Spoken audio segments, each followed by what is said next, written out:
Ang araw ay nagsisimula pa lamang, ngunit ramdam ni Dante ang bigat ng maghapon bilang mekaniko sa isang maliit na talyer. Ang amoy ng grasa ay nakalapat na sa kanyang balat habang sinisilip ang makina ng isang lumang kotse sa talyer. Ang mga kasamahan niya ay nag-uusap sa malapit, nagbibiruan at nagtatawanan. Ngunit si Dante ay tahimik na nagtatrabaho. Ang isip niya ay puno ng alalahanin. Ang renta, pangbayad sa kuryente, at higit sa lahat, ang eskwela ng mga bata. Sa maliit na eskinita kung saan sila nakatira sa Maynila, ang trabaho bilang mekaniko ay isa sa mga pangunahing hanap buhay ng mga kalalakihan. Pero kahit mahusay si Dante sa kanyang gawain, ang kita ay hindi sapat. Minsan, iniisip niyang maghanap ng ibang trabaho. Pero saan siya pupunta? Ang maliit nilang bayan ay walang gaanong oportunidad at hindi niya maiwan ang pamilya niya. "Pare, tapos na ba yan?" Tanong ng amo niya, si Mang Rodi, na palaging nakamasid sa kanilang lahat. "3 tornilyo na lang, Mang Rodi," sagot ni Dante habang pinupunasan ng pawis sa noo gamit ang maruming panyo. Ang init ng araw ay parang apoy na nagpapahirap sa kanyang trabaho. "Bilisan mo, may susunod pang customer," sagot ng amo, sabay lakad papunta sa susunod na sasakyan. Napabuntong hininga si Dante. Walang pahinga, walang oras para mag-isip ng ibang bagay. Ngunit kahit anong pagod niya, iniisip pa rin niya ang mga ngiti ng kanyang mga anak tuwing umuwi siya sa bahay. Ang bahay nila Dante ay maliit lamang, ngunit ito ang sentro ng kanilang mundo. Gawa ito sa kahoy at yero, na may ilang butas na tinakpan lang ng mga karton para hindi pasukin ng ulan. Sa labas ng bahay ay may maliit silang taniman ng gulay, isang bagay na inaalagaan ng kanyang asawa, si Lisa. Pag uwi niya ng bahay, ay sumalubong agad si Angel, ang bunsong anak nila na palaging masigla. "Papa!" sigaw ni Angel habang yumakap sa kanya. Hawak-hawak nito ang lumang papel na puno ng mga guhit. "Tingnan mo, ginawa ko po ito sa school." Tinignan ni Dante ang papel at ngumiti. Ang iginuhit ni Angel ay ang kanyang pamilya. Si Dante, si Lisa, at ang 2 bata. Lahat nakangiti sa ilalim ng araw. Ngunit kahit masaya ang imahe, hindi maiwasan ni Dante na maramdaman ang bigat ng kanyang responsibilidad bilang padre de pamilya. "Ang galing mo talaga, anak," sabi niya. Hinalikan ang ulo ni Angel. "Ilagay mo yan sa dingding natin para makita lagi."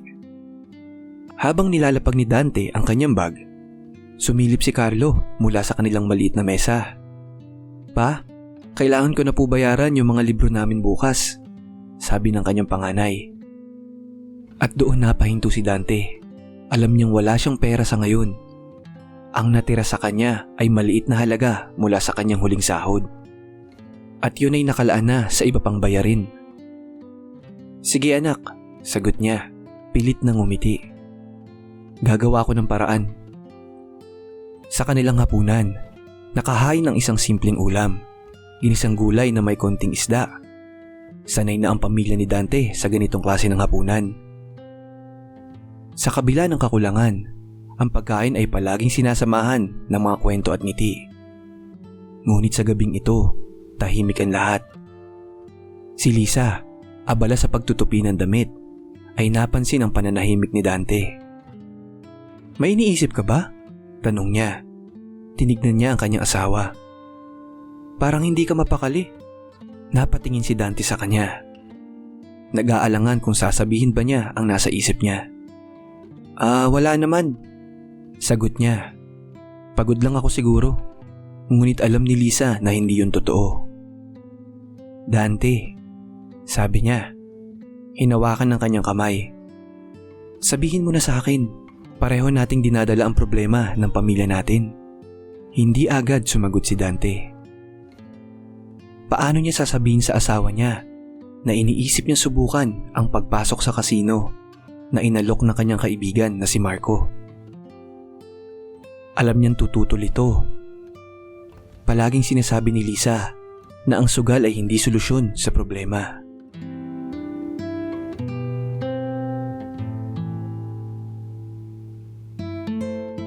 Kinabukasan sa talyer, muling dumaan si Marco sa trabaho ni Dante. Si Marco ay kilala bilang palabiro at mahilig sa sugal. May bitbit itong bote ng soft drink habang lumalapit kay Dante. "O pare, kamusta?" tanong ni Marco. "Mukhang pagod ka na naman ah." Wala ganito talaga," sagot ni Dante. Ikaw, may bagong kalokohan ka na naman ba?" Ngumiti si Marco at umiling. Hindi naman. Pero seryoso pre. Baka gusto mong subukan yung sinabi ko sa'yo, yung kasino sa bayan. Swertehan lang pre. Malay mo, jackpot kagad. Umiling si Dante. "Sinabi ko na sa'yo Marco, hindi ako marunong dyan. At saka wala akong perang pampusta." "Pre, isipin mo na lang," sagot ni Marco. "Sa 500 lang, baka manalo ka ng libo-libo. Masama ba yun?" At napaisip nga doon si Dante. Pag uwi ni Dante sa bahay, hinarap niya si Lisa upang sabihin ang tungkol sa kasino.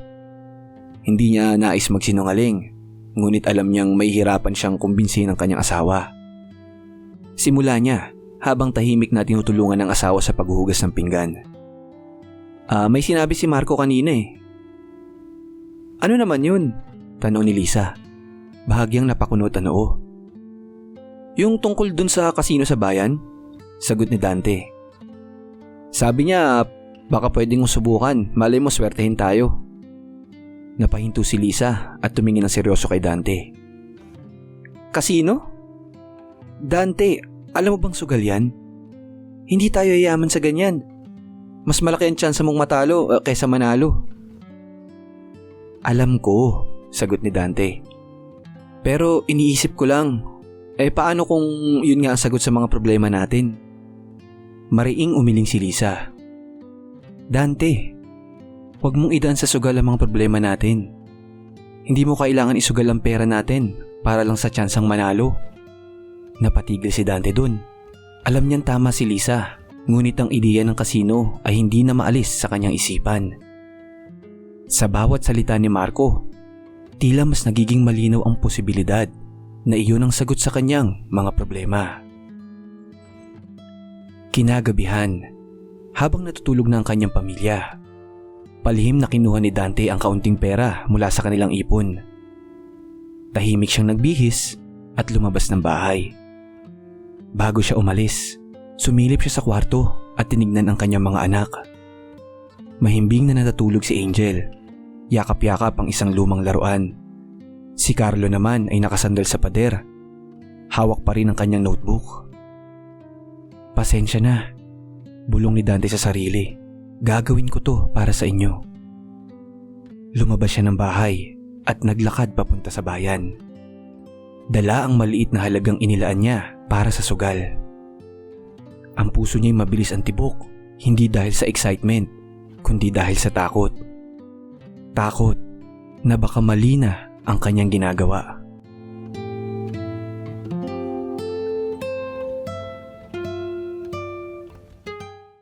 Sa katahimikan ng gabi, naglalakad si Dante sa madilim na kalsada patungo sa bayan.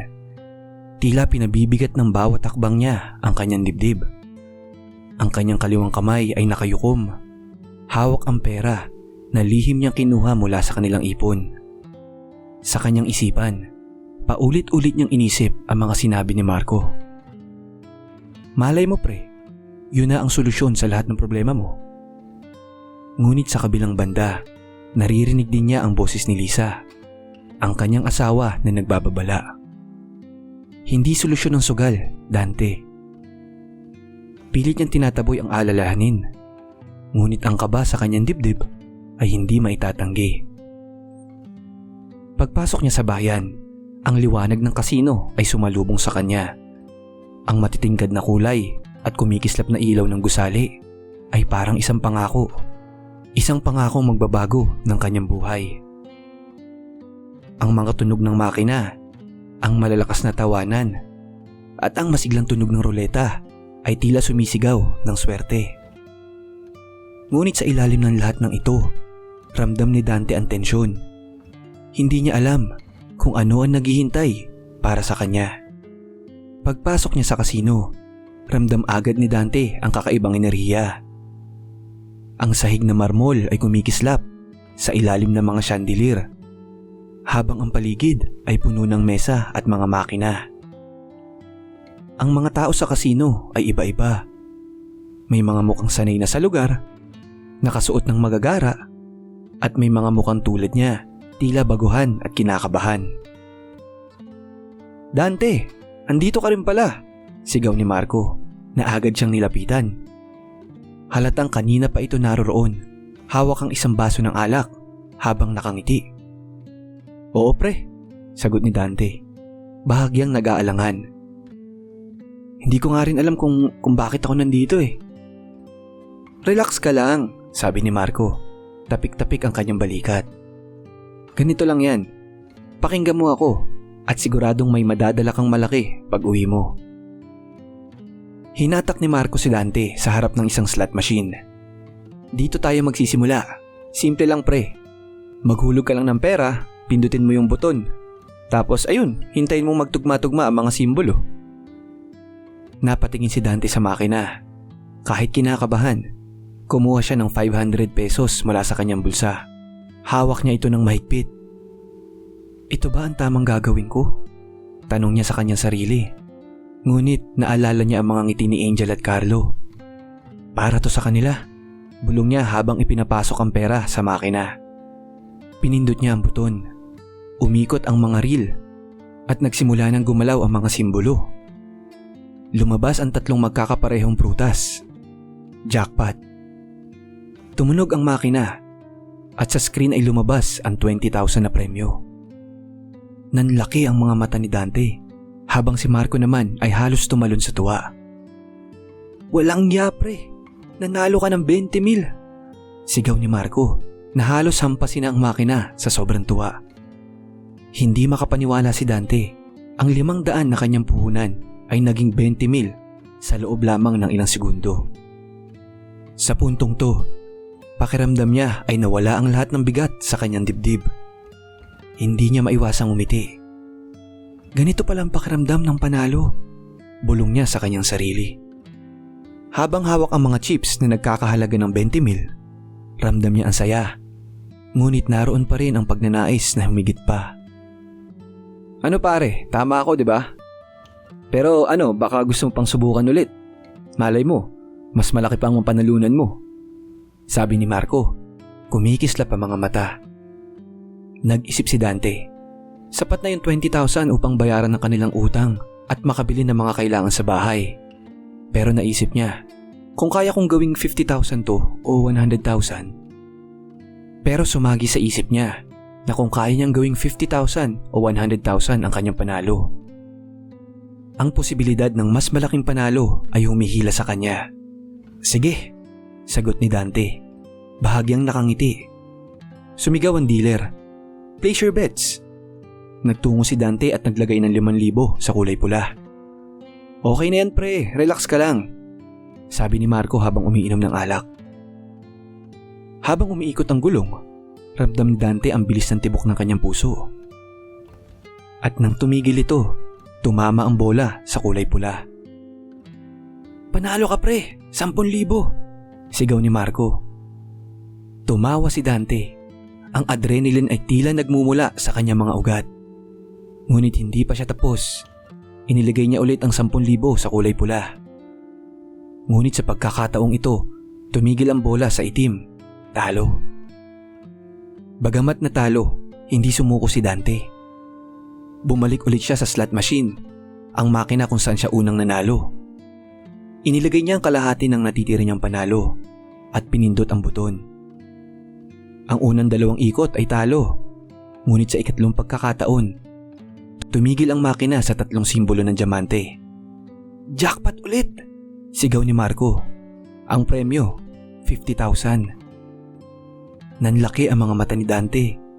Hindi niya akalain na sa loob lang ng ilang oras, ang 500 na kanyang dala ay naging 50,000. Para sa kanya, ito ang pinakamalaking tagumpay ng kanyang buhay. Pagkatapos niyang kunin ang pera, dahan-dahang naglakad pa uwi si Dante. Hawak ang isang envelope na puno ng 50,000. Hindi niya mapigilang mag-isip ng mga posibilidad. Mababayaran ko ng utang namin. Makakabili ako ng bagong uniforme para kay Carlo. At baka may matira pa, pwede pang negosyo. Ngunit sa kabila ng lahat ng ito, naroon ng konting kaba. Anong sasabihin niya kay Lisa? Pagpasok niya sa bahay, inabutan niyang gising pa si Lisa.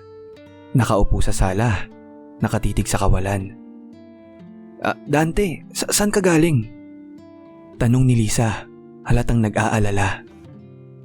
Wala, naglakad-lakad lang. Sagot ni Dante, pilit na iniiwas ang tingin. Ano to? Tanong ni Lisa, nang makita niyang envelope sa kanyang kamay.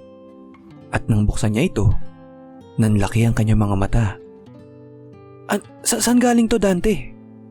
Nanalo ako, sagot ni Dante, pilit na ngumiti. Sa kasino. Hindi makapagsalita si Lisa. Sa halip, tumingin siya ng diretso kay Dante. Baka sa kanyang muka ang halong gulat at takot. Ano? Kasino? Akala ko ba sinabi ko sa'yo? Para sa atin to, Lisa. Pinutol siya ni Dante. Bayad na ang utang natin. Makakabili na tayo ng mga libro para sa mga bata. Ngunit tumayo si Lisa, halatang hindi kontento. Dante, hindi ko gusto ang pinanggalingan ng peran to. Swerte ngayon, pero paano kung sa susunod, malas? Napayo ko si Dante. Ngunit sa loob-loob niya, naroon pa rin ang kasiyahan ng kanyang tagumpay. Paano kung tama siya? Tanong niya sa sarili. Ngunit isa pang boses ang sumagot. Hindi mo malalaman kung hindi mo susubukan ulit.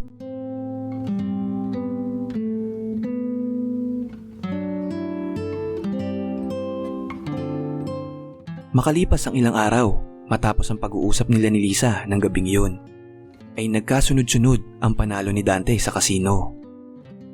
Si Dante ngayon ay nasa gitna ng isang panaginip. Isang panaginip na puno ng pera, kasiyahan, at pangako ng tagumpay. At sa bawat gabing ginugugol niya sa kasino, parang mas lumapit siya sa kanyang pangarap. Ang mabigyan ng kanyang pamilya ng maayos na buhay. Ngunit ang panaginip na ito ay may madilim na anino na unti-unting bumabalot sa kanya. Hindi na maikakaila ang pagbabago kay Dante. Sa unang linggo pa lamang mula nang magsimula siyang magsugal, nagdala siya ng malaking pera pa uwi. Ang 50,000 ay nadoble at naging 100,000. At mula roon, parang walang katapusan ang kanyang swerte. Sa loob-loob niya, naramdaman niya ang kapangyarihan. Ang kontrol na matagal na niyang hinahanap. Pero kasabay ng kasiyahan, dumating ang isang kakaibang pakiramdam na hindi niya maipaliwanag.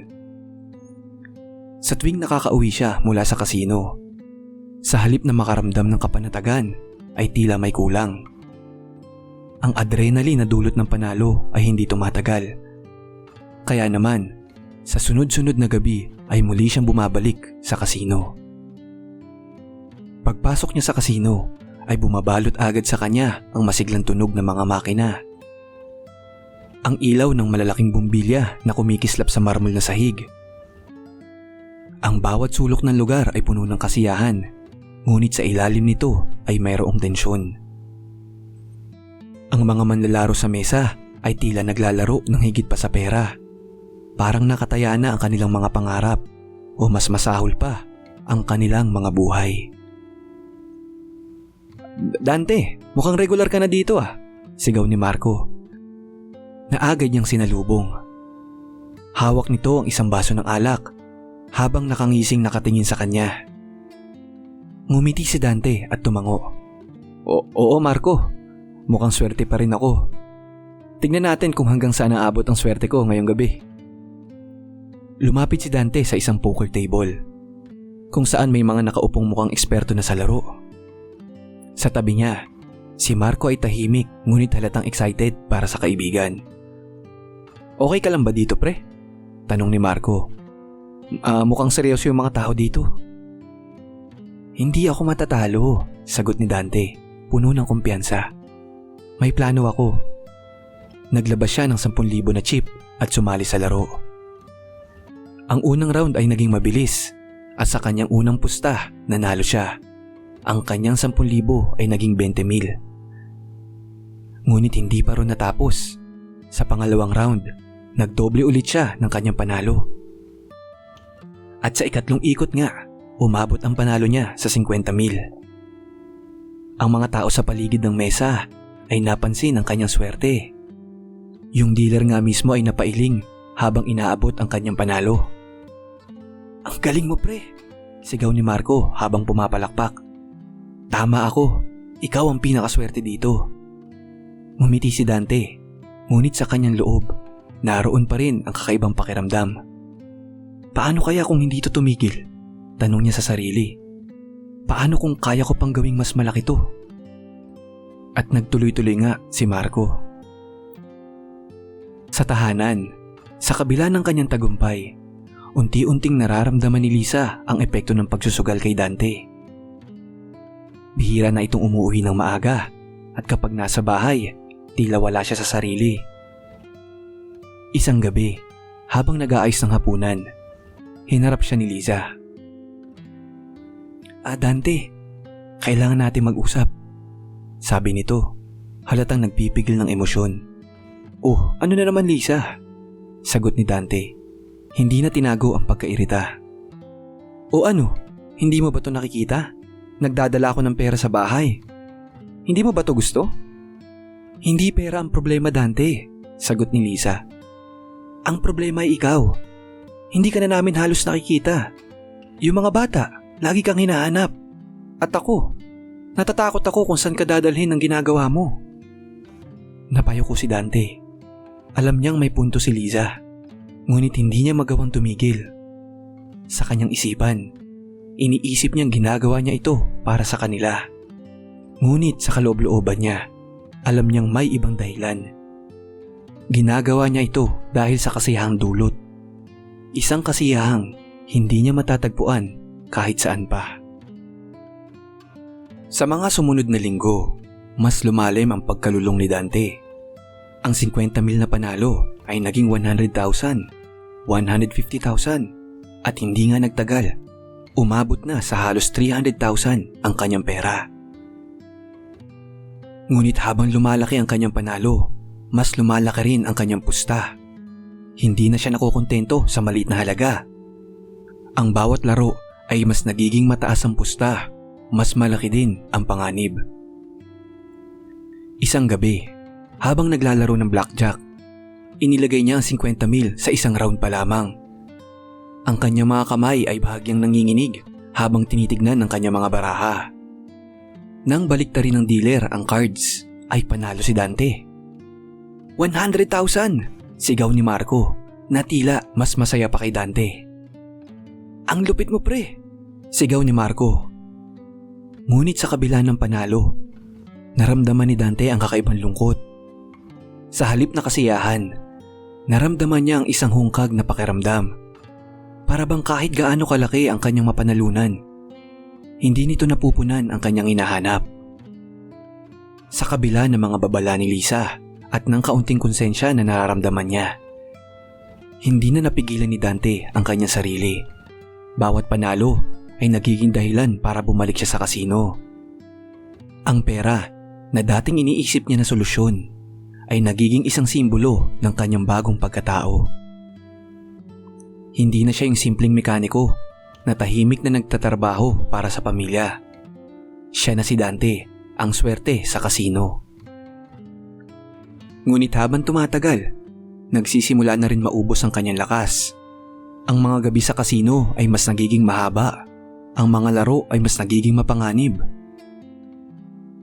Sa isang pagkakataon, natalo siya ng 100,000 sa poker.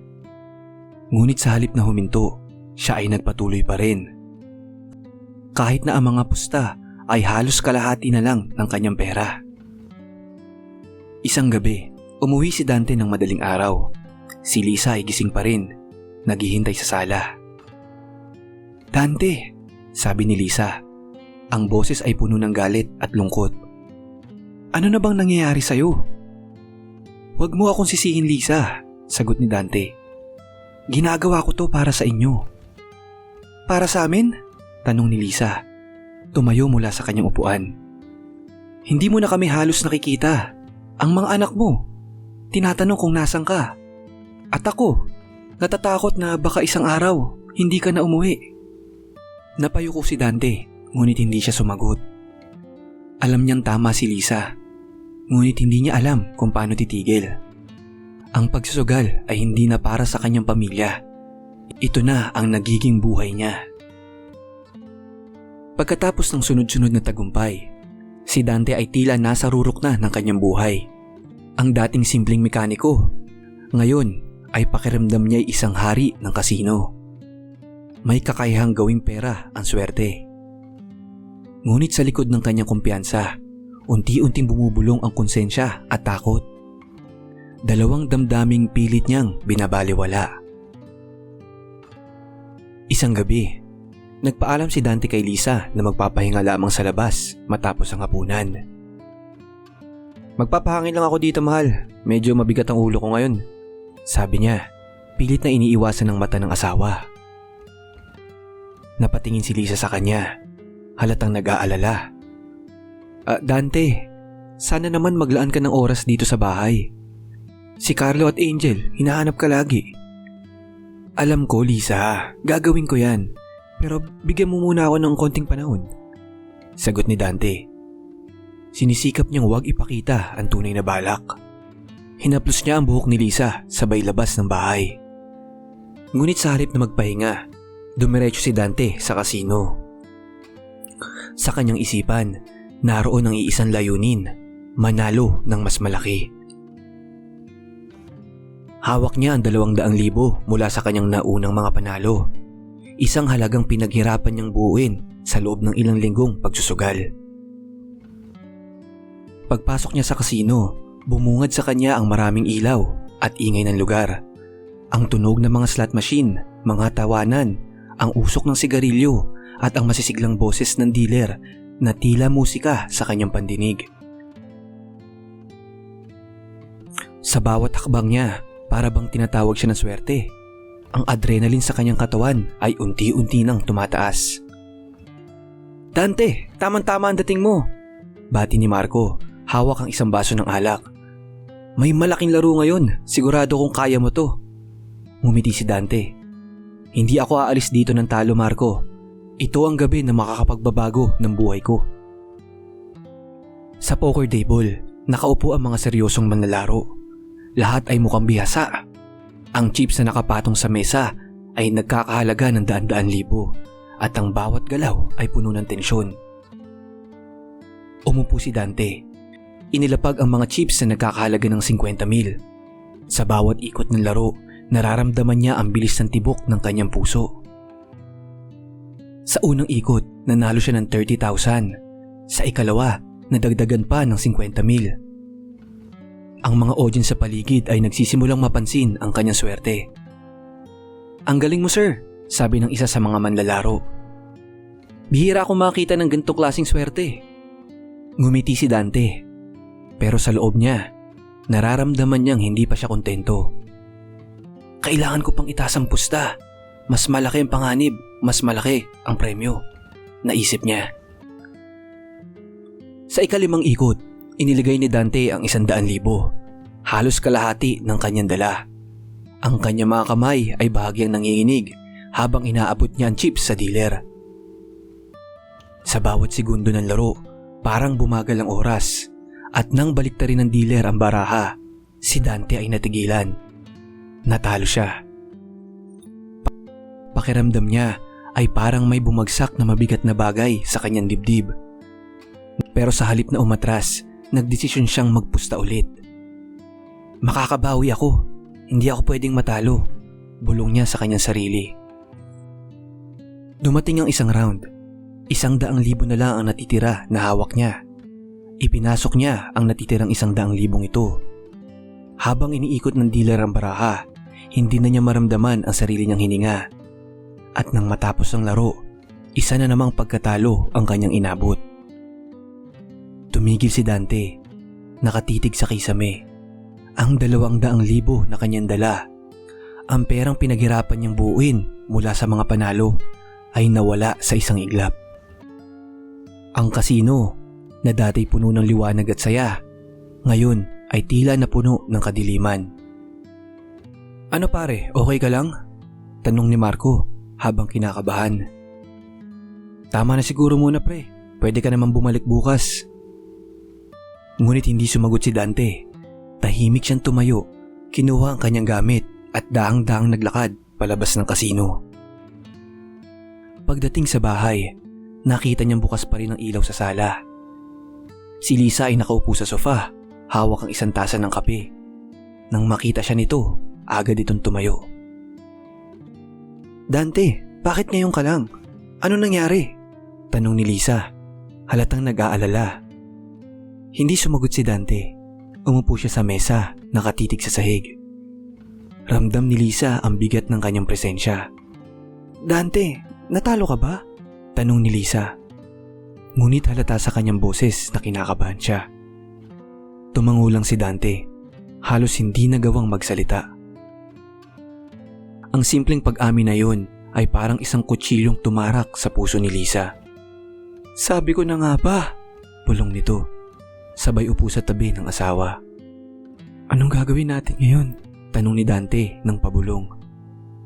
"Lisa, ang dami kong nawala. Hindi ko alam kung paano ito mababawi." Hinawakan ni Lisa ang kamay ng kanyang asawa, ngunit sa halip na galit, ang kanyang mukha ay puno ng lungkot. "Dante, huminto ka na. Hindi mo na maibabalik ang nawala. Pero pwede kang magsimula ulit. Kailangan mo lang tanggapin na hindi ito ang sagot sa problema natin." Pero para kay Dante, ang ideya ng pagtigil ay parang hindi makatotohanan. "Paano kung bumalik ako bukas? Paano kung manalo ulit ako?" tanong niya sa sarili. Makalipas ang ilang oras, habang natutulog ang pamilya, si Dante ay hindi mapakali. Nakahiga siya sa kanilang kama, ngunit ang kanyang isipan ay puno ng mga tanong at pagsisisi. "Bakit kasi hindi pa ako tumigil nung nanalo na ako?" tanong niya sa sarili. "Bakit ko pinilit?" Ngunit kasabay ng mga tanong ay ang muling pagbabalik ng tukso. "Baka naman manalo ulit ako. Baka bukas bumalik ang swerte ko." Sa bawat oras na dumaraan, ang tukso ng sugal ay nagiging mas malakas. Habang pinagmamasdan niya ang kanyang mga anak na mahimbing na natutulog, naramdaman niya ang bigat ng desisyon. Anong klaseng ama ako? Dapat ito ang oras na inilalaan ko para sa kanila, hindi sa pagsusugal. Ngunit kahit ganoon, hindi niya mapigilang mag-isip ng paraan upang bumawi kahit naubos na ang kanyang pera. At lingid sa kanyang kaalaman, ito na pala ang simula ng malagim na epekto ng pagsusugal sa kanyang buhay.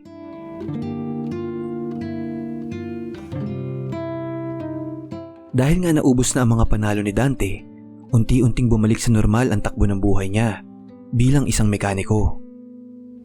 Sa kabila ng kanyang huling pagkatalo sa kasino, pilit niyang ibinabalik ang dating sigla. Pero sa kaloob-looban niya, naroon pa rin ang kagustuhang bumawi.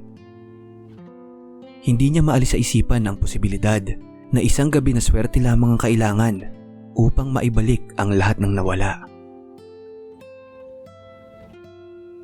Habang abala si Lisa sa kusina, napansin niyang tahimik si Dante na nakaupo sa lamesa. Tila malalim ang iniisip habang hawak ang tasa ng kape.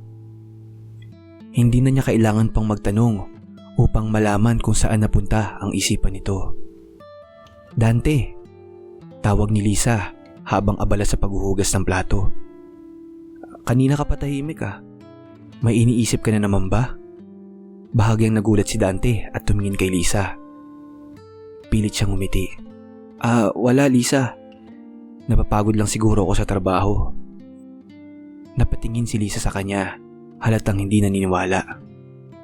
"Sana naman Dante, kung ano man yung iniisip mo, huwag ka nang gumawa pa ng desisyon na ikakasama natin. Nagsisimula na tayong bumangon, huwag mo nang sirain ang lahat." Tumango si Dante pero hindi sumagot. Sa loob-loob niya, naroon pa rin ang bulong ng tukso. Isang bulong na unti-unting lumalakas sa bawat araw na lumilipas. Isang hapon, habang nasa talyer si Dante, ay dumating si Marco. Hawak nito ang isang bote ng beer at mukhang masigla. "Pre, kamusta na?" Bati nito habang naupo sa isang lumang gulong.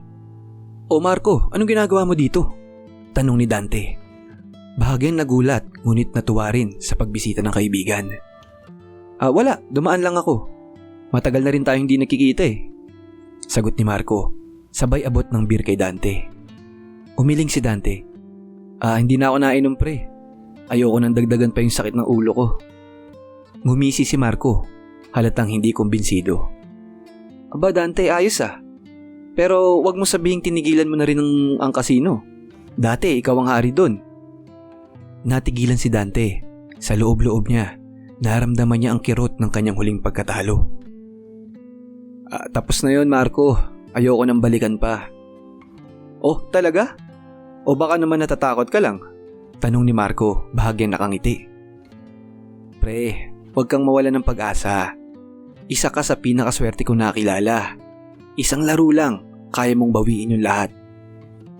Napailing si Dante. "Wala akong pera Marco. At kahit meron, hindi ko na gustong sugalan ulit ang kinabukasan ng pamilya ko." "Sus, kung yan ang problema madali lang yan," sagot ni Marco. Bumunot ng isang maliit na papel mula sa kanyang bulsa. "Eto pre, may kakilala akong nagpapautang. Maluwag ang terms nila. Isa lang ang kailangan mong gawin, ang manalo." Napatigil si Dante, biglang tumahimik. Ngumiti habang umiiling. Kinabukasan, dumaan naman si Marco sa bahay ni Dante, habang si Dante ay nag-aayos ng makina sa kanilang garahe. Si Marco ay naupo sa isang kahon. Hawak ang parehong maliit na papel na pinakita niya kahapon. "Dante, pre, ito na ang pagkakataon mo," simula ni Marco. "Hindi mo kailangang maghintay ng swerte. Ang kailangan mo lang gawin ay magtiwala sa sarili mo." Napatingin si Dante sa papel. Sa kabila ng kanyang mga alinlangan, naroon ang tukso.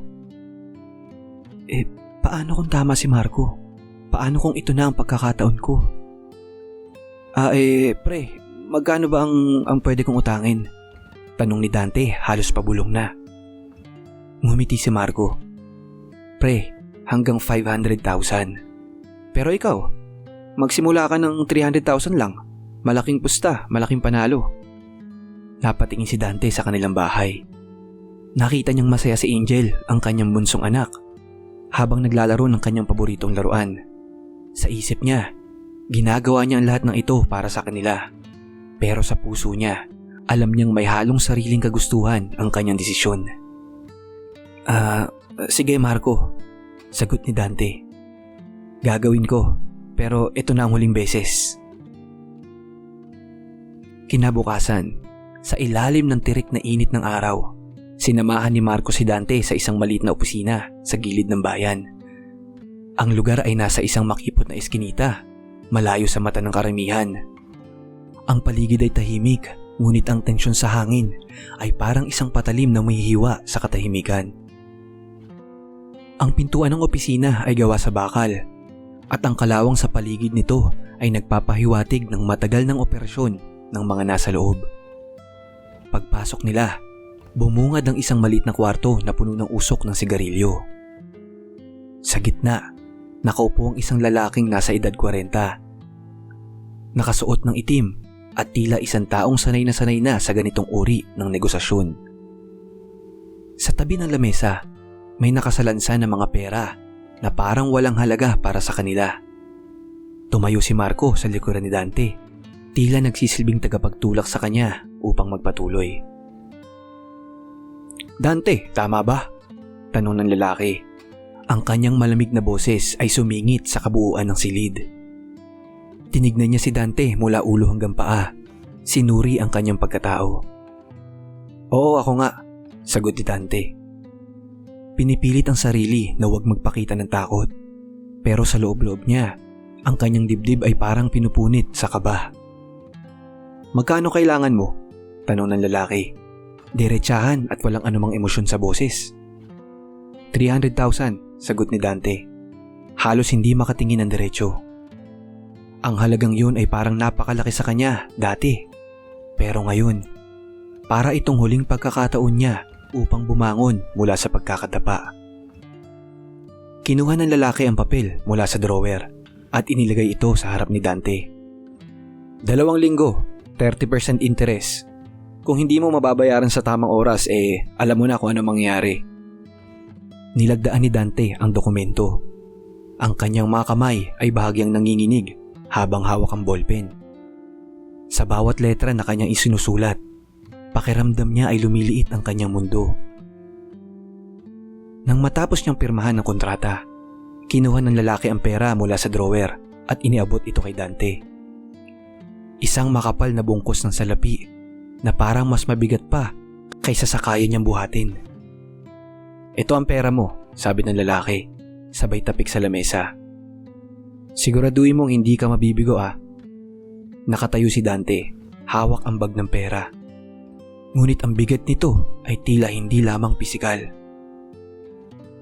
Ang bawat hakbang niya palabas ng opisina ay parang nagpapaalala sa kanya ng kanyang desisyon. Isang desisyon na maaaring tuluyang magpabagsak sa kanya o magbigay ng bagong simula. Sa gabing iyon, muling bumalik si Dante sa kasino. Ang liwanag at ang ingay ng lugar ay parang isang sirenang tumatawag sa kanya. Nagbibigay ng ilusyon ng kasiyahan at tagumpay. Pagpasok niya, ang lahat ng kanyang kaba ay tila nawala. Napalitan ng adrenaline na bumalot sa kanyang buong katawan. Sa kabila ng kanyang takot, naroon ang isang maliit na tinig na nagsasabing, "Kaya mo to, Dante. Babawiin mo ang lahat." "Dito tayo, pre," sabi ni Marco habang tinuturo ang VIP section. Dito nagaganap ang mga laro na may pinakamalaking pusta. Sa lugar na yun, ang bawat galaw ay puno ng tensyon at ang mga manlalaro ay pawang bihasa na sa ganitong klaseng laban. Naupo si Dante sa isang baccarat table kung saan ang bawat pusta ay nagsisimula sa 50,000. Sa una, hawak niya ang 100,000 mula sa bag. Nilagay niya ito bilang unang pusta. Sa paligid, naririnig niya ang mga malalalim na hinga ng mga manlalaro, ang tunog ng mga baraha at ang pagbagsak ng mga chips sa lamesa. Sa unang laro, nanalo si Dante. Ang 100,000 niya ay naging 200,000. Naramdaman niya ang adrenaline na tila sumasabog sa kanyang katawan. "Panalo ka, pre!" sigaw ni Marco, tuwang-tuwa habang pumapalakpak. "Sabi ko na swerte ka pa rin." Sa ikalawang laro, idinagdag ni Dante ang kalahati ng kanyang panalo at muli siyang nanalo. Umabot na sa 350,000 ang una niyang nilabas na pera. Sa mga sandaling iyon, naramdaman niya ang matagal nang nawalang kumpiyansa sa sarili. "Ang swerte mo, pre," sabi ni Marco, na halatang mas excited pa kaysa kay Dante. Pero sa mga sumunod na laro, unti-unting nagbago ang takbo ng swerte. Sa halagang 150,000 na ipinusta niya, ay natalo siya. Ramdam niya ang malamig na pawis na tumutulo sa kanyang noo habang pilit niyang pinipigilan ang kaba. Sa halip na umatras, itinodo niya ang natitirang pera, umaasang maibabalik niya ang nawala. Ang huling laro ay tila mas mahaba kaysa sa lahat ng nauna. Habang inilalapag ng dealer ang mga baraha, ang bawat segundo ay parang isang dagok sa kanyang puso. Ang mga manlalaro sa paligid ay tahimik, ngunit ang tensyon sa kanilang mga muka ay parang sumasalamin sa takot na nararamdaman ni Dante. 200,000, sabi ni Dante. Inilagay ang natitirang pera sa mesa. Habang iniikot ng dealer ang baraha, hindi na niya maramdaman ang sarili niyang hininga. Sa kanyang isipan, naroon ang pag-asang ito na ang kanyang pagkakataon para bumawi. Nang ibaliktad ng dealer ang baraha, si Dante ay natigilan. Talo. At ang mga sumunod na segundo ay parang bumagal.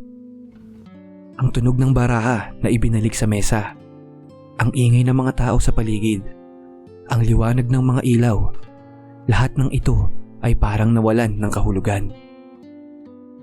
Ang 300,000 na kanyang inutang, ang lahat ng pag-asang ibinalot niya sa halagang iyon, ay nawala sa isang iglap. Tumayo si Dante mula sa mesa. Ang kanyang mga kamay ay nanginginig. Tumitig siya sa dealer, ngunit alam niyang wala itong magagawa. Tumalikod siya at naglakad palabas ng kasino. Kasabay ng pagbagsak ng ilusyon na kaya niyang bawiin ang lahat. Naupo sa tabi ng lamesa si Dante. Tumitig sa kawalan. Ang 300,000 na kanyang inutang ay nawala na parang bula sa loob lamang ng isang gabi. Ang kasino na dating puno ng liwanag, ngayon ay parang isang madilim na hukay na nilamon siya. "Pare, anong gagawin mo ngayon?" tanong ni Marco, halatang kinakabahan. Hindi sumagot si Dante. Tumayo siya. Dahang-dahang lumabas ng kasino, habang ang bawat hakbang ay parang pabigat ng pabigat.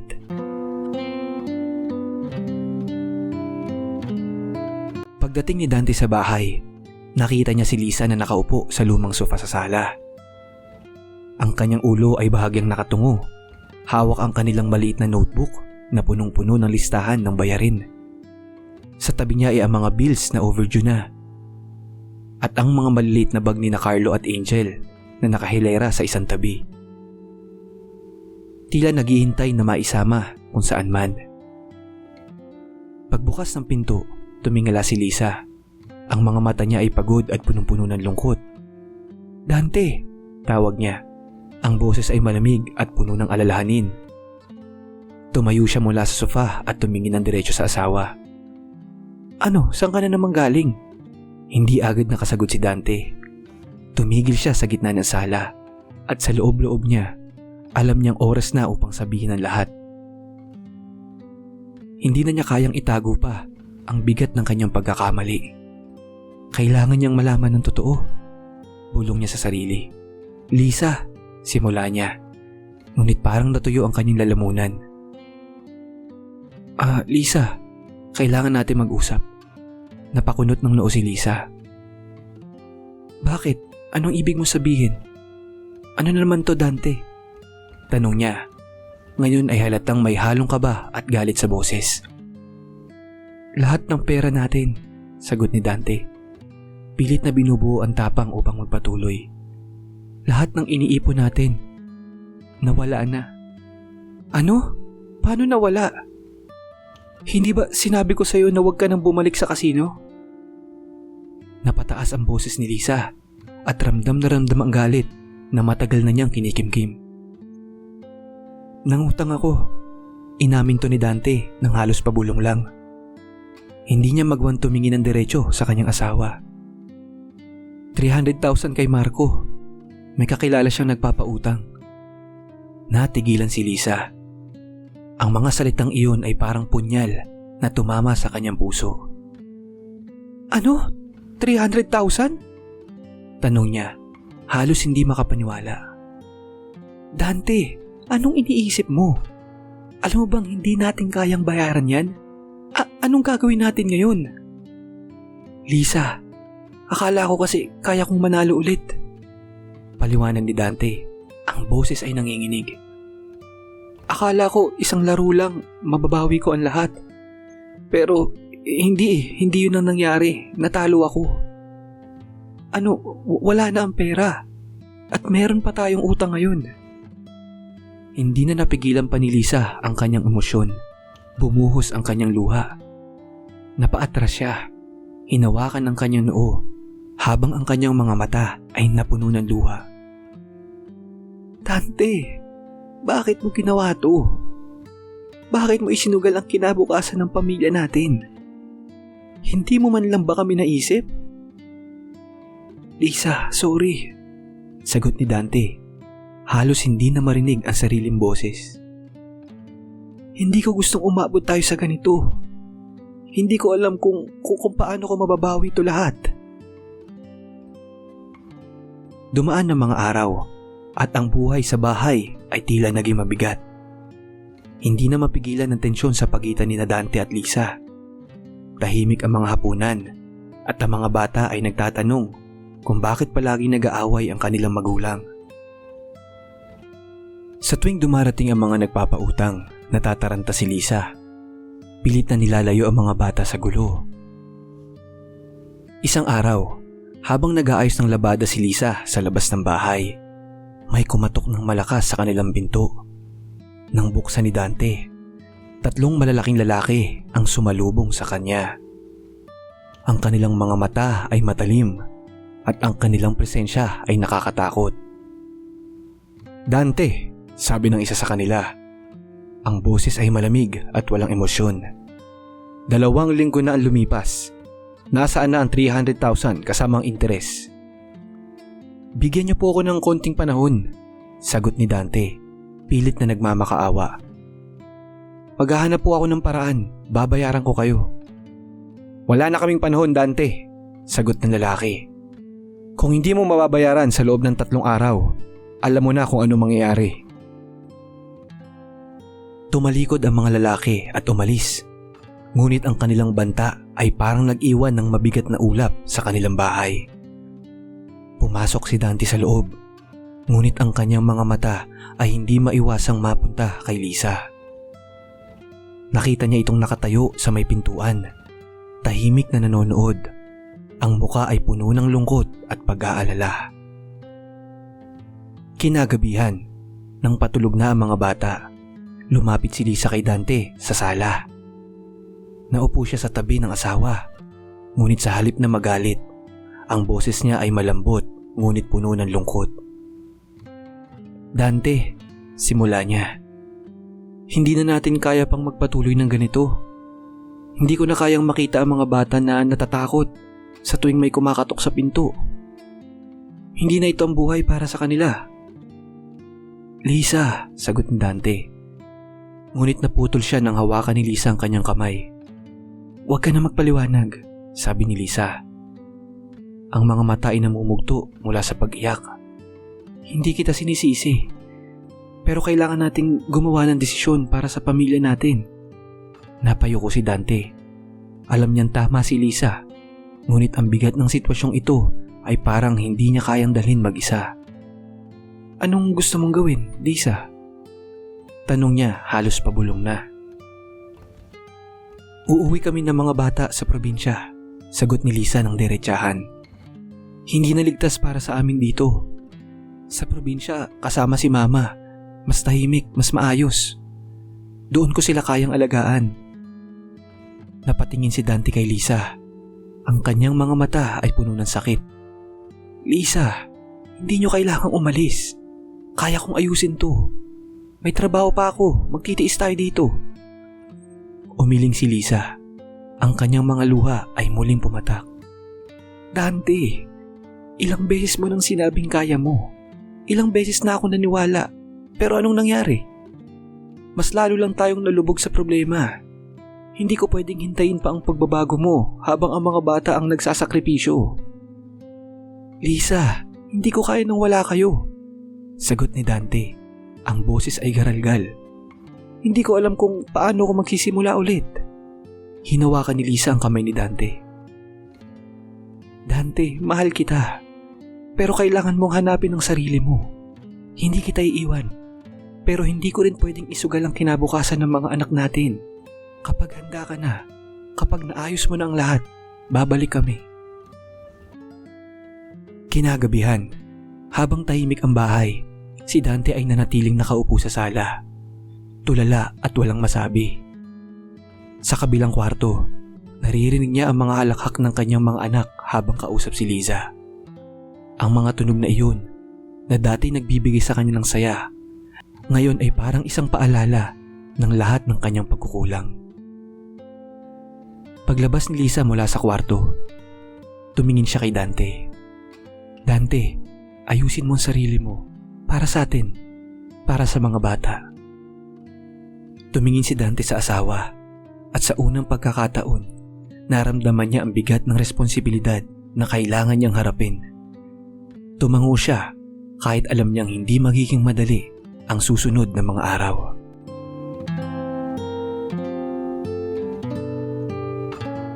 Kinabukasan ay tila mas tahimik kaysa dati. Si Lisa gising ng maaga. Tahimik na nag-aayos ng kanilang mga gamit. Ang araw ay sumisilip sa bintana, ngunit sa loob ng bahay ay naroon ang bigat ng desisyon na ginawa niya. Ang bawat tiklop ng damit at bawat paglalagay ng gamit sa bag ay puno ng panghihinayang, sakit at pagmamahal sa kanyang mga anak. Sa tabi ng pintuan, naroon ang 3 bag. Isang malaking maleta para sa mga damit at 2 pang maliit na bag para sa mga gamit ni Carlo at Angel. Nakapatong sa mesa ang isang sobre na may sulat para kay Dante. Tinitigan yun ni Lisa saglit. Hawak ang huling gamit na inilalagay sa bag. Kailangan ko tong gawin, bulong niya sa sarili. Pilit na kinukumbinsi ang sarili na tama ang kanyang desisyon. Sa kusina, naganda si Lisa ng almusal, pandesal, itlog at kape. Tahimik na umupo si Dante sa mesa, hawak ang tasa ng kape. Ang kanyang tingin ay nakapako sa kawalan. Halatang hindi pa natatanggap ang sitwasyong kanilang kinalalagyan. Ang mga bata naman, sina Carlo at Angel, masaya pa rin kumakain. Walang kamalay-malay sa desisyong ginawa ng kanilang ina. Pa, tanong ni Carlo habang nakatingin sa kanyang ama. Sasama ka po ba sa amin? Sabi ni Mama pupunta daw kami kay Lola. Saglit na tumigil si Dante. Napatingin sa kanyang anak. Pilit siyang ngumiti. Hindi anak. Dito lang muna si Papa. Aayusin ko muna mga bagay-bagay dito para pagbalik nyo, maayos ng lahat. Napatingin si Lisa kay Dante mula sa kabila ng mesa. Ramdam niya ang lungkot sa boses ng kanyang asawa, ngunit pinili niyang manahimik. Sa kabila ng lahat, alam niyang wala ng puwang ang pag-aatubili. Ang desisyon ay kailangang gawin para sa ikabubuti ng kanilang mga anak. Matapos ang almusal, si Lisa ay nagsimulang mag-ayos ng huling gamit. Lumapit si Dante sa kanya, hawak ang tasa ng kape. Ngunit halatang hindi niya alam kung paano sisimulan ang usapan. Lisa, simula ni Dante. Ang boses ay mababa ngunit puno ng emosyon. Kailangan ba talagang gawin to? Hindi ba pwedeng manatili? Kaya ko naman ayusin ang lahat eh. Tinigil ni Lisa ang ginagawa at hinarap si Dante. Tinitigan niya ito ng diretso. Ang mga mata niya ay puno ng lungkot at determinasyon. Dante, ilang beses na kitang binigyan ng pagkakataon. Ilang beses na akong naghintay na magbago ka. Pero hanggang ngayon, wala pa rin nangyayari. Ginagawa ko naman ang lahat, Lisa. Sagot ni Dante, ang boses ay nanginginig. Hindi ko lang alam kung paano pahaharapin ang lahat ng ito. Alam kong hirap ka, Dante. Pero hindi ko kayang maghintay habang yung mga bata ay nagsasakripisyo. Kailangan kong protektahan sila. Kailangan nila ng ligtas na lugar. At dito, hindi natin yun maibibigay. Sagot ni Lisa. Habang papalapit ang tricycle sa harap ng kanilang bahay, si Carlo at Angel ay nagmadaling kunin ang kanilang mga bag. Puno ng pananabik, ngunit walang malay sa bigat ng sitwasyon. Samantalang si Lisa, nakatayo sa tabi ng pintuan. Hawak ang maleta. Pilit na nilalaban ng emosyon na tila gustong sumabog sa kanyang dibdib. Dante, sabi ni Lisa. Tumingin sa kanya ng diretso. Ito ang tama para sa kanila. Hindi ito madali para sa akin, pero kailangan kong gawin. Tumango si Dante, ngunit haltang hirap siyang magsalita. Lisa, ayaw kong mawala kayo. Ayaw kong maiwan dito mag-isa. Hindi mapigilan ni Lisa ang kanyang luha. Hindi kita iiwan, Dante. Ginagawa ko lang ito para sa mga bata. Alam kong mahirap ito para sa'yo, pero kailangan mong ayusin ang sarili mo. Hindi ko pwedeng hintayin ka habang sila ang nagsasakripisyo. Habang binubuhat ni Dante ang mga bag papunta sa tricycle, Naramdaman niyang bawat hakbang ay parang pako na itinutusok sa kanyang puso. Si Carlo, ang panganay, ay lumapit sa kanya at mahigpit na niyakap ang ama. "Papa, babalik po kami, di ba?" Tanong ng bata. Hinaplos ni Dante ang ulo ng anak at pilit nang umiti. Oo anak. Pangako ni Papa, babalik kayo rito sa bahay na maayos na ang lahat." Si Angel naman, hawak ang paborito niyang laruan. Tahimik lamang na nakatingin sa kanyang ama. At nang oras na upang sumakay sa tricycle, lumingon pa ito at mahigpit na niyakap si Dante, na halos hindi na mapigilan ang pagpatak ng kanyang mga luha. Habang paandar na ang tricycle, nakatayo si Dante sa harap ng kanilang bahay. Pinapanood ang kanyang pamilya na unti-unting nawawala sa kanyang paningin. Ang bawat metro ng distansya ay parang isang dagok sa kanyang puso. Gusto niyang habulin ang tricycle, humingi ng tawad at pigilan silang umalis, pero alam niya na wala na siyang karapatan gawin pa iyon. Pagbalik niya sa bahay, napansin niya ang isang sobre na naiwan sa mesa. Binuksan niya ito at nakita ang sulat mula kay Lisa at nagsasabing, "Dante, hindi ko gusto na humantong tayo sa ganito. Mahal kita, pero kailangan kong unahin ang mga bata. Kailangan nila ng ligtas at tahimik na lugar, kahit pansamantala. Hindi ko ginagawa ito para layuan ka, kundi para bigyan ka ng oras at espasyo upang hanapin ang sarili mo. Mahal kita, Dante.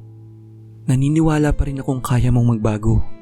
Kapag handa ka na, kapag naayos mo na ang lahat, babalik kami.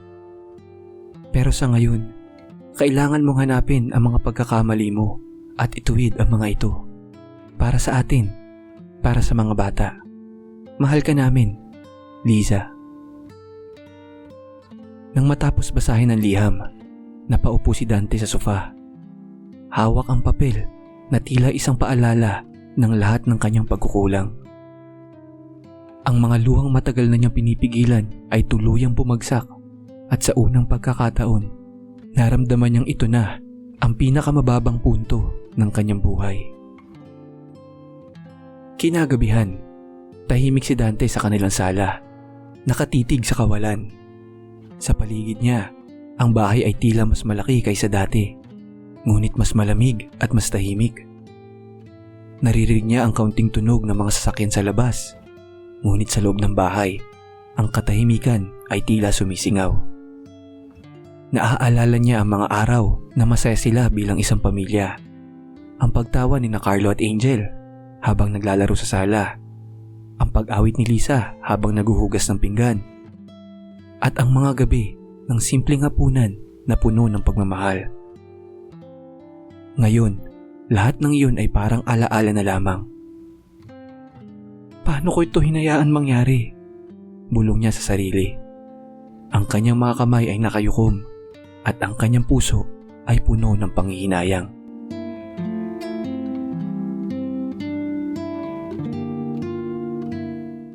Simula nang umalis si Lisa at ang mga bata, ang buhay ni Dante ay tila nawala ng sigla.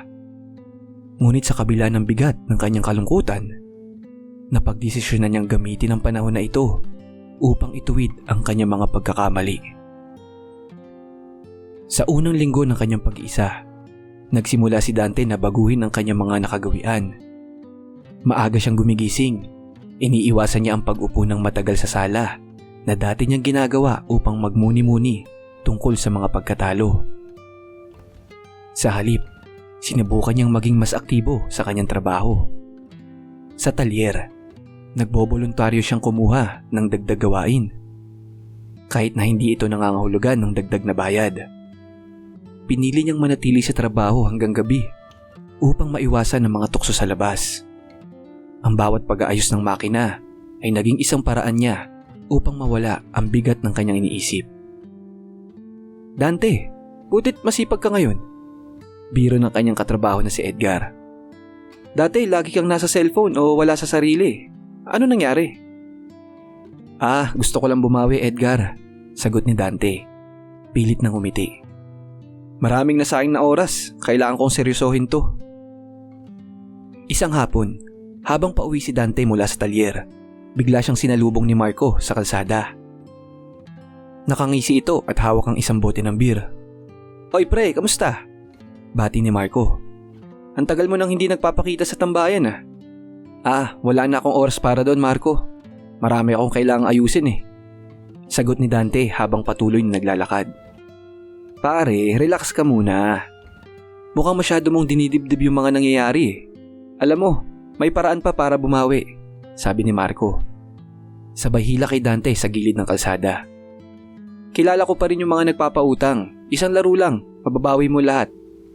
Napahinto si Dante. Sandali niyang tinignan si Marco. Ngunit hindi ito ang tingin ng dati niyang kumpiyansa. Sa halip, naroon ang pagtanggi. "Marco, ayoko na. Ang pagsusugal ang dahilan kung bakit nawala yung pamilya ko. Hindi na ako babalik dyan." Sagot niya. Ang boses ay puno ng determinasyon. "Pre, sigurado ka ba? Alam mo naman nandito lang ako para tumulong eh." Sagot ni Marco. Halatang nagulat sa pagtanggi ni Dante. "Kung gusto mo talaga akong tulungan, Marco, tulungan mo akong makausap yung mga pinagkakautangan ko. Kailangan ko silang kumbinsihin na bayaran ko ito ng hulugan. Wala akong ibang paraan na nakikita." At saglit na tumigil si Marco habang nag-iisip.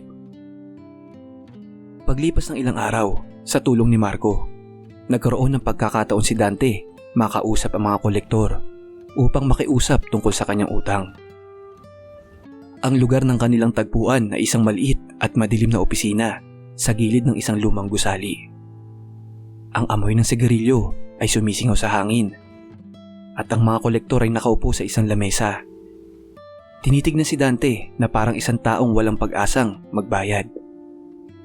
"Dante, narinig namin na gusto mong ayusin ang utang mo. Anong plano mo?" sabi ng leader. Huminga ng malalim si Dante at tumingin ng diretso sa kanila. "Gusto kong magbayad pero hindi ko pa kaya sa ngayon. Masyadong mabigat para sa akin eh.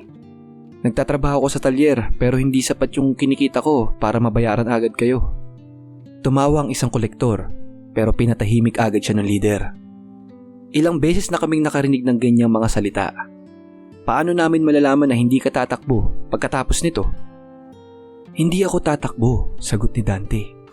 "Kung gusto nyo, pwede nyo kunin ang sahod ko buwan-buwan. Kailangan ko lang ng mas mahabang panahon." Ang leader ay tumahimik at tinitigan si Dante.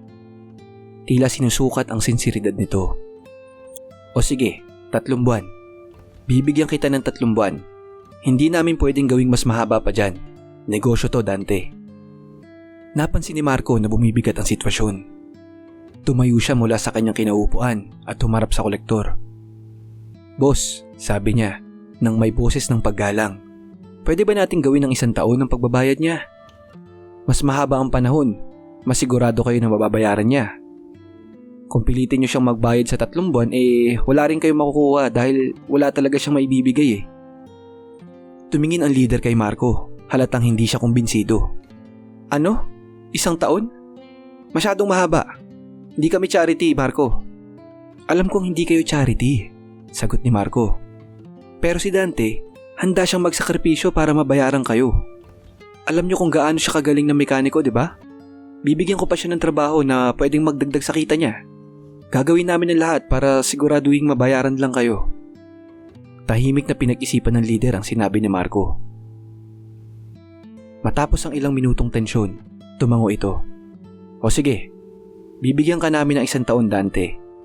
Pero dapat buwan-buwan, kailangan naming makita ang bayad mo. Kahit paunti-unti, at tandaan mo, kapag hindi ka tumupad, babalik kami at hindi ito magiging maganda." Napahinga ng malalim si Dante. "Salamat, boss." Ang boses ay puno ng pasasalamat. "Gagawin ko ang lahat para mabayaran kayo." Pagkatapos ng usapan sa mga kolektor, kinausap ni Marco si Dante habang naglalakad sila pauwi. "Buti pumayag sila, Dante. Pero kailangan mong humanap ng paraan para kumita ng mas malaki. Hindi sapat ang trabaho mo sa talyer kung gusto mong mabayaran yung utang mo sa loob ng 1 taon. "Alam ko, Marco," sagot ni Dante. "Pero wala akong ibang alam gawin bukod ng pagkukumpuni ng kotse." Ngumiti si Marco, tila may naisip na ideya. Pre, di ba mekaniko ka? Magaling ka sa pag-aayos ng sasakyan? Bakit hindi tayo mag-buy and sell ng kotse? Maraming sasakyan dyan na sira o hindi na ginagamit. Di ba? Pwede nating ayusin. Tapos ibibenta natin ng mas mataas ang presyo. Napaisip si Dante. Oo Marco, magandang ideya yan. Pero ang problema, wala akong puhunan para bumili ng kotse. Huwag ka mag-alala pre, sagot ni Marco. Ang ngiti ay hindi nawawala sa kanya muka. Ako ang bahala sa puhunan. May kilala akong mga nagbebenta ng kotse na mura lang. Magtulungan tayo. Ako ang bahala sa pagbili. Ikaw ang bahala sa pag-aayos. Kinabukasan, nagpunta si Dante at Marco sa nagbebenta ng sasakyan. Ang lugar ay puno ng second-hand na kotse na tila wala ng pag-asa. Ngunit sa mata ni Dante, ang bawat kotse ay isang oportunidad. Pre, ito. Kaya mo bang ayusin to? Sabi ni Marco, tinuturo ang lumang kotse na may kalawang sa gilid. Tinignan ni Dante ang makina, binuksan ang hood, at maingat na sinuri ang mga sira. Kaya to pre, sabi niya, tiwala sa kanyang kakayahan. Hindi ganong kalala ang sira, kailangan lang ng bagong pyesa at konting trabaho. Binili ni Marco ang kotse sa murang halaga at agad niya itong dinala sa talyer kung saan nagsimulang magtrabaho si Dante. Sa bawat pyesang nilalagay niya, nararamdaman niyang unti-unti siyang muling nagkakaroon ng kontrol sa kanyang buhay. Pagkatapos ng 2 linggo ng pag-aayos, muling nabuhay ang kotse. Ang dating kalawangin at sirang makina, ngayon makintab at tumatakbo ng maayos. Si Marco ang naghanap ng buyer at hindi nagtagal, nabenta nila ang kotse sa presyong halos triple ng kanilang puhunan. Ang galing mo pre, sabi ni Marco, abot tenga ang ngiti. Kung kaya nating gawin ito sa mas maraming kotse, mababayaran mong utang mo ng mas mabilis. Si Dante naman ay naramdaman ng kaunting saya sa kanyang puso. Sa unang pagkakataon, matapos ang mahabang panahon, naramdaman niyang may pag-asa pa siyang maitama ang kanyang pagkakamali.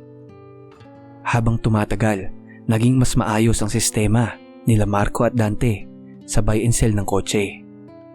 Sa bawat benta, agad silang naglalaan ng porsyento sa pagbabayad ng utang ni Dante. Unti-unti, nababawasan ang kanyang pagkakautang at kasabay nito, nararamdaman niya ang unti-unting pagbalik ng kanyang dignidad. Hindi naging madali ang bawat araw. May mga pagkakataong kulang ang kanilang kita at kailangan nilang magtipid upang makabili ng pyesa para sa mga susunod na proyekto. Ngunit sa kabila ng lahat, nanatili si Dante sa kanyang pangako na aayusin niya ang kanyang buhay. Lumipas ang 1 taon mula nung umalis sila Lisa at ang mga bata patungong probinsya. Sa bawat araw na dumadaan, si Dante ay unti-unting nagbago. Ang dating tao na nanulong sa sugal at bumagsak sa utang, ngayon ay isang mekaniko at negosyanteng porsigido maitama ang kanyang pagkakamali. Sa tulong ng buy and sell ng kotse, unti-unting nabayaran ni Dante ang kanyang utang. Sa bawat kita na natatanggap niya mula sa mga benta, isang bahagi ang binabawas niya agad para makabayad sa kolektor. Minsan, kailangan niyang magtiis ng mas maliit na budget upang masigurado na nasusunod niya ang kanilang kasunduan. Isang hapon, tumanggap siya ng tawag mula sa leader ng kolektor.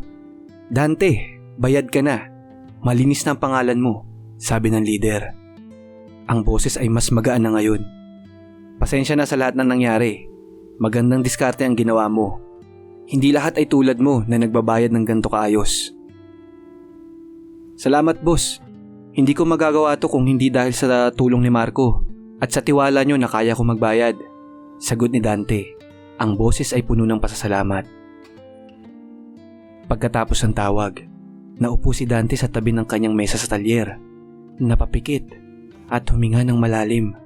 Sa wakas, ang mabigat na bagahe sa kanyang buhay ay nawala na. Malinis na ang pangalan niya at higit sa lahat, malinis na ang kanyang konsensya. Habang inaayos ang mga papeles ng benta ng kotse nung isang gabi, napansin ni Dante ang liham na iniwan ni Lisa nang sila'y umalis. Binuksan niya ito at muling binasa. Habang hawak ang sulat, Hindi mapigilan ni Dante ang pagbagsak ng kanyang mga luha. Hindi pa niya naaabot ang pinakamalayong inaasam niya, ang muling makasama ang pamilya niya. Ngunit sa mga sandaling iyon, naramdaman niya ang pag-asa. Hindi siya nag-iisa sa laban na ito. Kasama niya si Lisa. Ngunit sa mga sandaling iyon, naramdaman niya ang pagkalabit sa kanya ng pag-asa.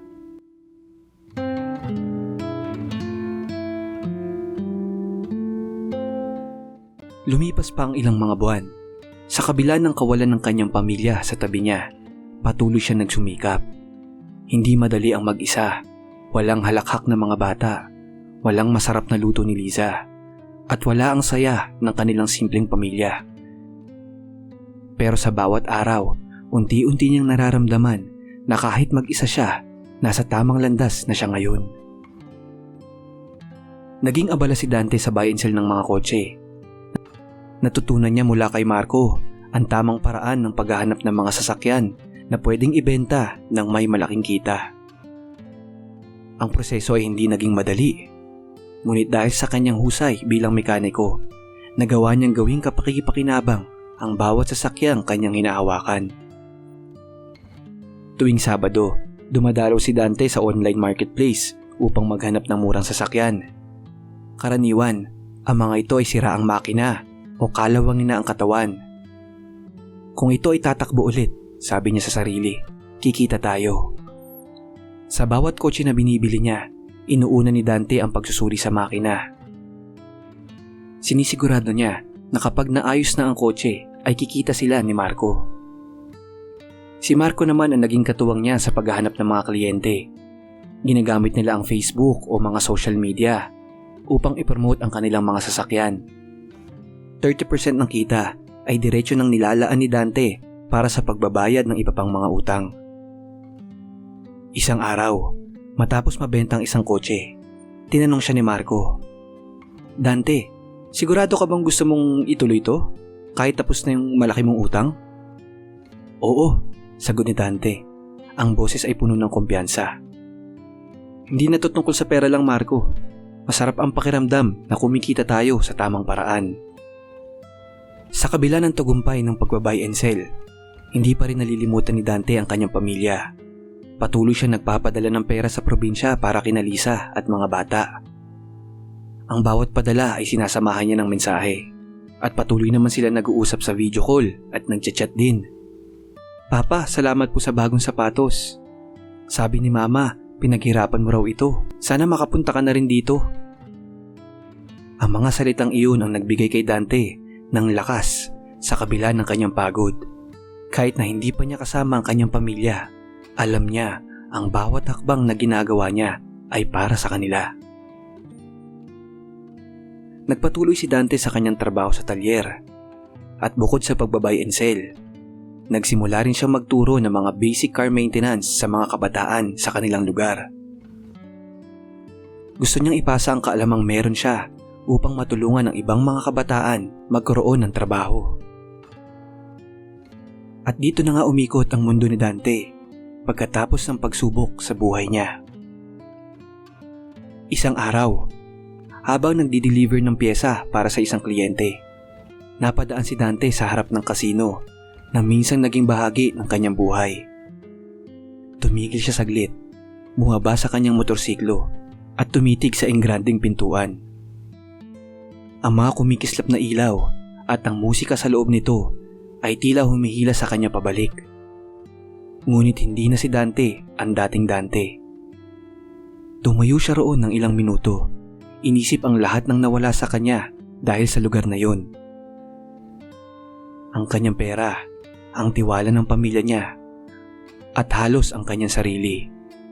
Ngunit kasabay ng sakit na iyon ay ang alaala ng kung paano siya bumangon mula sa pagkakalugmok. "Hindi mo na ako mahahawakan muli," bulong niya. Ang boses ay puno ng determinasyon. Tumalikod siya at umakyat sa kanyang motorsiklo. Habang papalayo, naramdaman niya ang gaan sa kanyang dibdib. Alam niyang nasa tamang landas na siya at wala ng kasino o anumang tukso ang makakapigil sa kanya.